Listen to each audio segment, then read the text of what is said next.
You will hear part of a lecture on tea. First, you have some time to look at questions 31 to 40.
Now listen carefully and answer questions 31 to 40.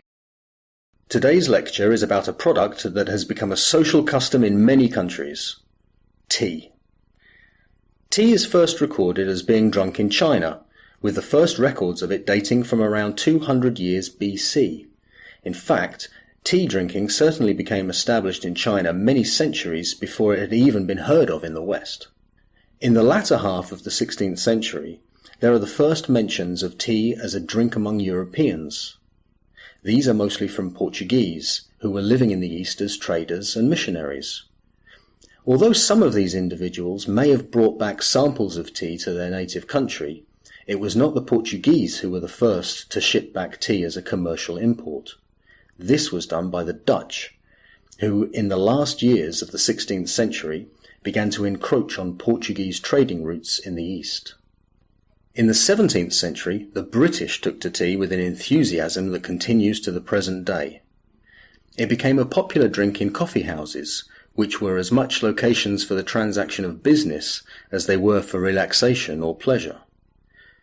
Coffee houses were thought to be the preserve of middle and upper class men, as women drank tea in their own homes, and then tea was still too expensive to be widespread among the working classes. In part, its high price was due to a punitive system of tax.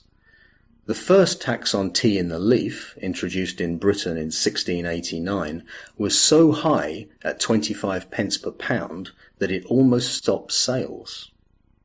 It was gradually reduced until as recently as 1964, when tea tax was finally abolished. British politicians were forever tinkering with the exact rate and method.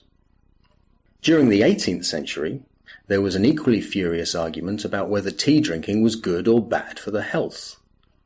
Wealthy philanthropists in particular worried that excessive tea drinking among the working classes would lead to weakness and melancholy. Typically, they were not concerned with the continuing popularity of tea among the wealthy classes, for whom strength for labour was of rather less importance. The debate rumbled on into the 19th century, but was really put to an end in the middle of that century, when a new generation of wealthy philanthropists realized the value of tea drinking to the temperance movement. In their enthusiasm to have the working classes go teetotal, tea was regularly offered at temperance meetings as a substitute for alcohol.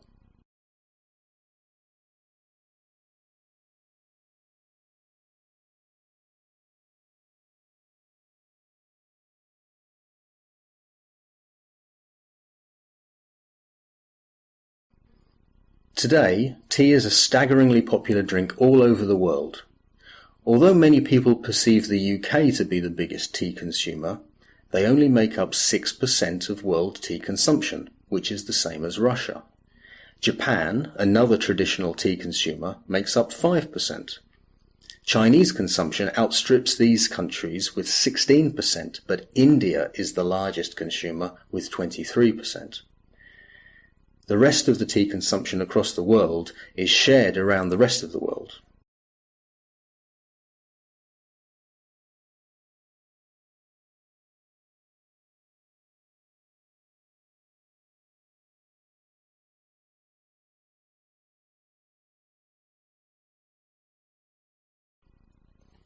Producing tea is a careful process. For optimum taste, the best quality teas are grown at tea gardens at an altitude of 5,000 to 7,000 feet above sea level. It begins with plucking, the removal of the ripe parts from the tea plant, Camellia sinensis. Pluckers are specially trained to only select 2 leaves and a bud. Plucking is maintained at about 7-day intervals. The plucked leaves are collected in baskets, taking care that the leaves are not crushed by overloading. The leaves and buds then need to be withered. During the withering process, the leaf is induced to lose moisture to prepare it for further processing. Normally, this is carried out by spreading tea leaves thinly on troughs, through which warm air is circulated by fans. The average length of the withering time depends greatly on the quality of the leaf peculiar to the region where it has been grown. When satisfactory withering has taken place, the leaf is ready for rolling. This process uses grooved rollers that twist the leaves, break them up, and take out the juices. Leaves pass through 3 to 4 such rollers, getting reduced in size and their cells broken up to enable fermentation. Normally the tea ferments or oxidizes from 60 to 100 minutes, depending on the leaf quality. The character of the tea develops significantly during the fermentation process. The next part of the process is drying. The objective of drying is to arrest fermentation and remove any dampness from the tea. After completion of the drying process, the tea becomes fully black in color. The teas are then sorted, graded, and packed. The tea is sold at auctions to traders, who then employ tasters to decide how the teas should be blended to create the specific brands or retail requirements. You will now have half a minute to check your answers.